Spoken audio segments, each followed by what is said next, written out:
2 cup. আগে ভালো করে 2 কাপ দিয়ে, হ্যাঁ ওই ওই যে ম্যানকোজেব ওষুধটা দেন। হ্যাঁ ওটা খুলেন। 20 গ্রাম, আমাদের ওষুধটা 20 গ্রাম মাপে নিতে হবে। এখানে 15 গ্রাম হয়েছে। এক ঢালেন 15 গ্রাম হয়েছে এখানে।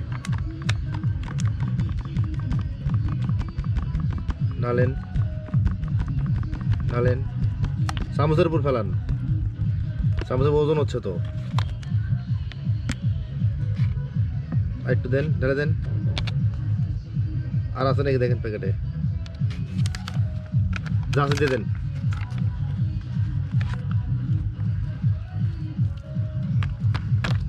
একটু বেশি দিলাম, 1 মুখ পানি ধরে দিব।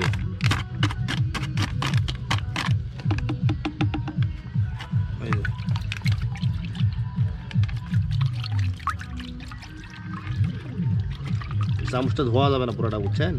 এটা চার্জার তো, এটা মাপ হচ্ছে এখানে না। আপনারা যারা ওষুধ দিবেন তারা অবশ্যই ওষুধটা মেপে নেওয়ার চেষ্টা করবেন। আমাদের ওষুধ মাপার চামচ এইটা। আরে গামছা দিলেন, আচ্ছা থাক। এটা একটা পোকার ওষুধ, বায়ারের মভেনটা। এটা আমরা 9 গ্রাম দিব। প্রতি লিটার পানিতে 1 গ্রাম করে, 10 লিটার পানি 10 গ্রাম, 9 গ্রাম দিব।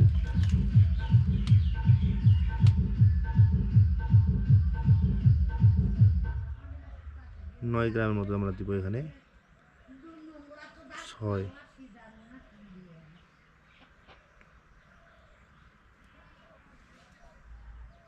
9 থেকে 10 মিলি দিব। হ্যাঁ, চামচটা এখন মাথাটা ধুয়ে নেন। ধরে দেন, মাথাটা এখন ধুয়ে নেবেন। হ্যাঁ, ধুয়ে নেন।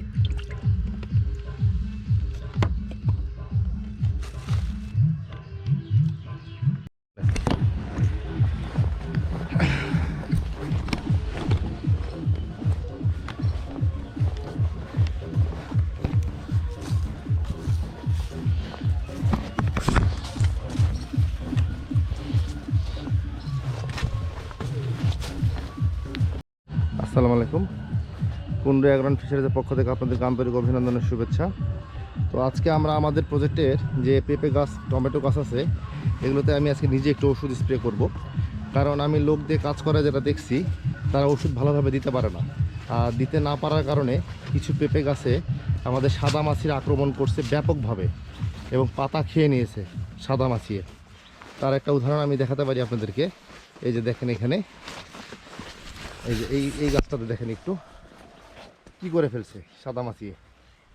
এই যে পাতাগুলো, সব পাতা থেকে যে রস সব মাছিয়ে চুষে খাইছে। কিছু পাতা দেখতেছি একবারে সাদা হয়ে গেছে সাদা মাছির কারণে। এবং লেবার দিয়ে যে কাজ করাবেন সেটা হবে হচ্ছে আপনার মোটামুটি 4 ভাগ। 100 ভাগের মধ্যে 30 ভাগ হবে লেবার দিয়ে, 70 ভাগের কোনো কাজ আপনি ইফোর্ট পাবেন না। এই যে সাদা মাছি দেখেন কি পরিমাণে সাদা মাছিয়ে আক্রমণ করছে আমাদের পেঁপে গাছগুলোতে। দেখেন, এই দেখেন এসব সাদা মাছি। এই ডালগুলো আমরা ভেঙে দেবো আজকে।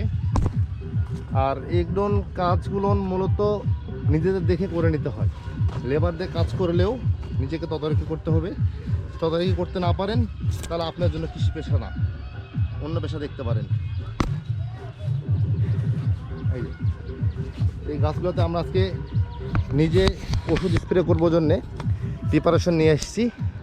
প্রিপারেশন নিয়েছি যে মাস্ক টাক্স পরছি, রোল নিয়েছি, নিজে স্প্রে করব। স্প্রে করে গাছগুলোকে বাঁচানোর চেষ্টা করব।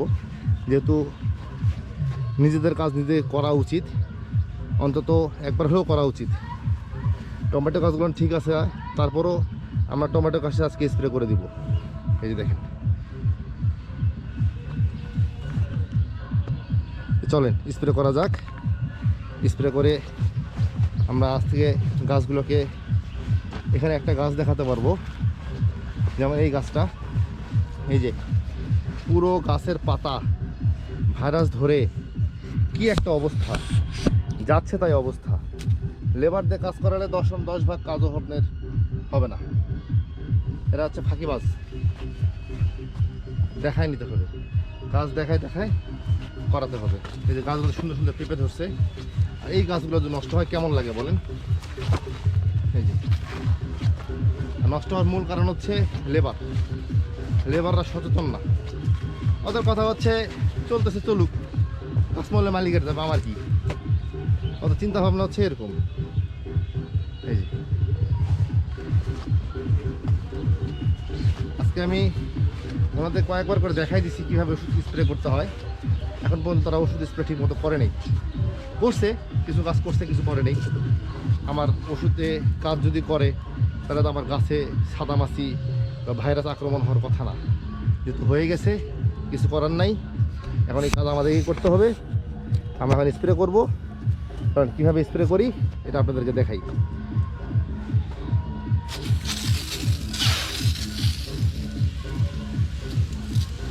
এবং গাছ ধুয়ে দিতে হবে, এই যে স্প্রে এইভাবে দিতে হবে এবং গাছ ধুয়ে দিতে হবে। গাছ ধুতে না পারেন তাহলে স্প্রে কাজ দিবে না। এই যে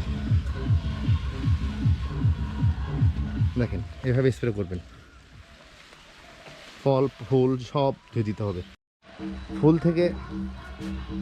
থেকে যে মিষ্টি গন্ধ আসে, সেই মিষ্টি গন্ধের কারণেই এই সাদা মাছিগুলো আকৃষ্ট হয়ে গাছে আসে, এখানে বাচ্চা দেয়, গাছ নষ্ট করে ফেলে। দেখেন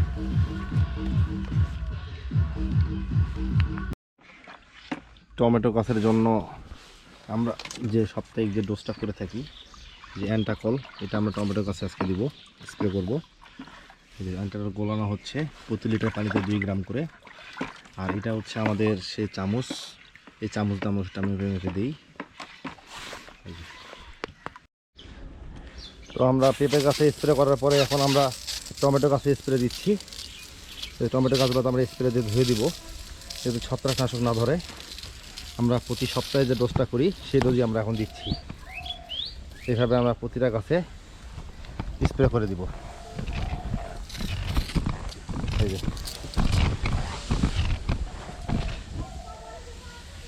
এভাবে স্প্রে করতে হবে। এটা আমরা প্রতিদিন লোক দিয়ে করাই, তো আজকে মনে হচ্ছে এটা আমার একটু করা দরকার। আর লোকেরা মনে হয় কাজ করতে ভুল করতেছে। তার উদাহরণ পাইছি আমাদের পেঁপে গাছে সাদামাছির যে রোগটা হয়েছে সেটা হচ্ছে এই ওষুধের তারতম্যের কারণেই। ওষুধ ঠিক মতো করতে পারেনি, এই জন্য সাদামাছি ধরছে আমাদের পেঁপে গাছে। এবং সাদামাছি খুব ভয়ঙ্করভাবে অ্যাটাক করছে, আমাদের অনেক গাছে ডাল কেটে ফেলতে হবে যত ধরছে।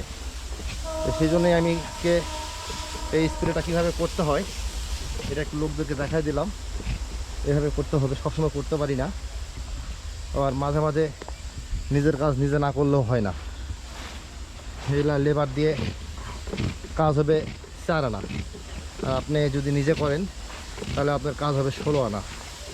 তো যারা এরকম পুকুর পাড়ে সবজি আবাদ করতে চান তাদেরকে নিজেরা একটু তদারকি করবেন, বাকিটা পুকুরের শ্রমিকদের আপনার কাজটা সেরে নিতে পারবেন। তো নিজে যদি তদারকি না বোঝেন তাহলে এই সবজি আবাদ করার দরকার নেই, আপনার লস হবে। আর সবজি যখন স্প্রে করবেন আপনি নিজে করেন অথবা লোক দিয়ে করান, যাকে দিয়ে করান না কেন, অবশ্যই একটা জিনিস মাথায় রাখতে হবে যে কীটনাশক খুব খারাপ জিনিস। এই গাছের ফল মিনিমাম 15 দিন তোলা যাবে না বা খাওয়া যাবে না। আর একটা কথা হচ্ছে স্প্রে যখন করাবেন তখন অবশ্যই যেন তারা সেফটি মেনটেন করে। সেফটি মেনটেন বলতে পোশাকটা চেঞ্জ করবে, পরিবর্তন করবে এবং মুখে একটা মাস্ক লাগায় এই স্প্রেটা আপনাদেরকে শিডিউল স্প্রেটা করতে হবে এইভাবে। তাছাড়া এই কীটনাশক শ্বাস প্রশ্বাসের মাধ্যমে শরীরে ঢুকলে বিষক্রিয়া হতে পারে। এবং কীটনাশক স্প্রের সময় অবশ্যই ধূমপান এবং পান খাওয়া যাবে না, পানি জাতীয় কিছু পান করা যাবে না কীটনাশক স্প্রে করা অবস্থায়। যদি করেন এতে ভয়ঙ্কর ক্ষতি হতে পারে। তা আমরা যে আজকে স্প্রে শিডিউলে স্প্রে করতেছি এবং স্প্রে করা হয়ে গেলে আমরা পোশাক চেঞ্জ করে ফেলবো। যেহেতু আমার রুমে ইনস্ট্যান্ট রেইনকোট ছিল, আমি রেইনকোট দিয়েই কাজ সেরে নিয়েছি এবং এইভাবেই স্প্রেটা আমাদের শিডিউলটা কমপ্লিট করব। এই যে।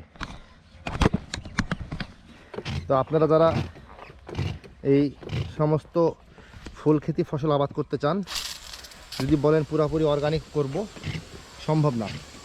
কারণ হচ্ছে পাশে বিস্তীর্ণ ক্ষেত, আপনি অর্গানিকের জন্য কোনো বিষ দিবেন না, পাশের জমিতে যখন বিষ দেওয়া হবে সকল বিষাক্ত পোকামাকড় আপনার জমিতে চলে আসবে। এজন্য যখন আপনারা পুরোপুরি পলিনেট করতে পারবেন তখন একমাত্র ফুল অর্গানিক করা সম্ভব, তাছাড়া অর্গানিক করা সম্ভব না। এই যে আমাদের লেবু গাছগুলোতে দেখেন ফুল চলে আসছে। এই যে একটা লেবু গাছে ফলও দেখা যাচ্ছে, এই যে ছোট্ট একটা ফল ধরছে লেবু। লেবু গাছ আর টমেটো গাছ, লেবু গাছের ফাঁকে ফাঁকে একটা করে টমেটো গাছ দেওয়া আছে আমাদের। এই যে গাছে টমেটো ধরে ধরে আছে। আমরা এই টমেটোগুলোতে আজকে ছত্রাকনাশক স্প্রে করলাম। আগামী 10-15 দিন আর স্প্রে করব না। এর মধ্যে ফল যদি হারভেস্ট করা যায় আমরা এখান থেকে কিছু ফল হারভেস্ট করব সেই সময়টাতে। এই পর্যন্ত কোনো ফল আর হারভেস্ট করব না এখান থেকে। এই যে আমাদের লেবু গাছ, এই লেবু গাছের ফুলগুলো আমরা ছত্রাকনাশক দিয়ে ধুয়ে দিচ্ছি। এই যে সকল গাছগুলোতে আমরা এইভাবে স্প্রে করে দিব এবং প্রতি 10-15 দিন পর পর আমরা এভাবে স্প্রে দিই। এই যে লেবুর গুটি আসতেছে, এই যে লেবুর গুটি, লেবু গাছের ফুল, লেবুর ফুল। আর এটা হচ্ছে আমাদের সেই ক্যাটফিশের প্রজেক্ট। এখানে আমরা শিং আর গুলশা মাছ সেটিং দিয়েছি। প্রায় শতাংশে 1600 পিস করে মাছ আছে এখানে ঘনত্বে। শতাংশে 1600 পিস, শতাংশে 1600 পিস আমরা এখানে মাছ দিছি।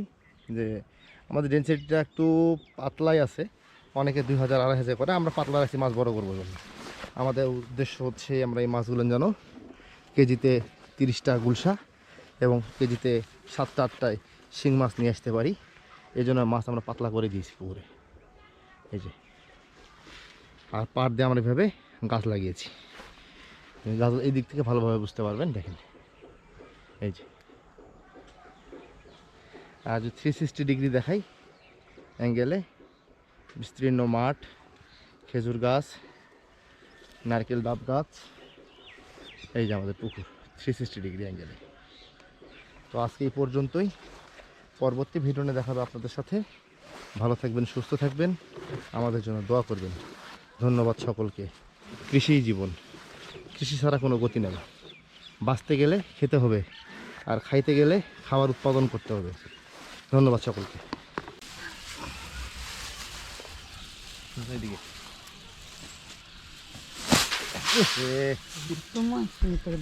পলিথিনটা ছিঁড়ে গেল। আচ্ছা যাক, চাপ। তো আমরা ওই পাশে আমরা শিঙের খাবার দিয়েছি, আর পশ্চিম দিকের পারে আমরা এখানে এই তালের গাছের গোড়ায় এখানে আমরা গুলশা ট্যাংরার জন্য খাবার দিব। গুলশা ট্যাংরা ইয়া করা লাগবে না, রাখেন এবার। হ্যাঁ আমি ঠিক করে নিচ্ছি, আমি ঠিক করতেছি, রাখেন। এই তো আমরা এখন এখানে গুলশার জন্য, যেহেতু গুলশা আমাদের 700 লাইনের মতো গুলশা হবে, আর গুলশার খাবারটা হচ্ছে আমরা এই পাশে, অর্থাৎ পশ্চিম দিকে আমরা খাবারটা এখন দিব। গুলশার খাবারটা আমরা গুলশার খাবারটা পশ্চিম দিকে দিব। খাবার আমরা বস্তার মধ্যে নিয়ে নিয়েছি। খাবারটা এভাবে নিয়ে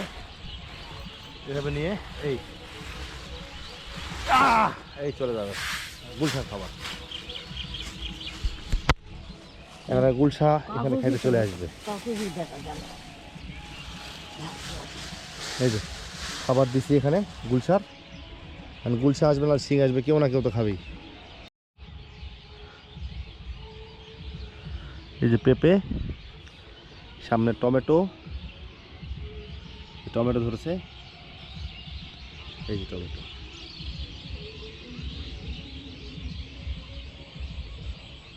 আর এই সামনে মাছ। এই যে গুলশা চলে আসছে খাইতে। এখানে 1.3 মিলি খাবার দিচ্ছি এখানে আমরা গুলশার জন্য। আমরা দেখতে পাচ্ছি গুলশা খাচ্ছে, বাট ক্যামেরায় এভাবে বোঝা যাচ্ছে না।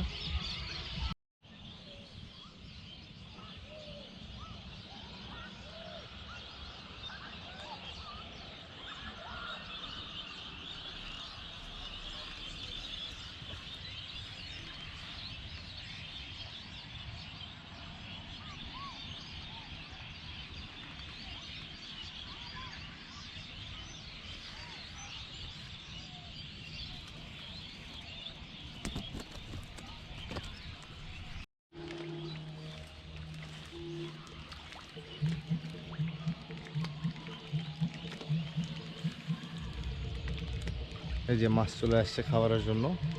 এটা সব শিং মাছ, যা দেখতেছেন সব শিং মাছ। এই যে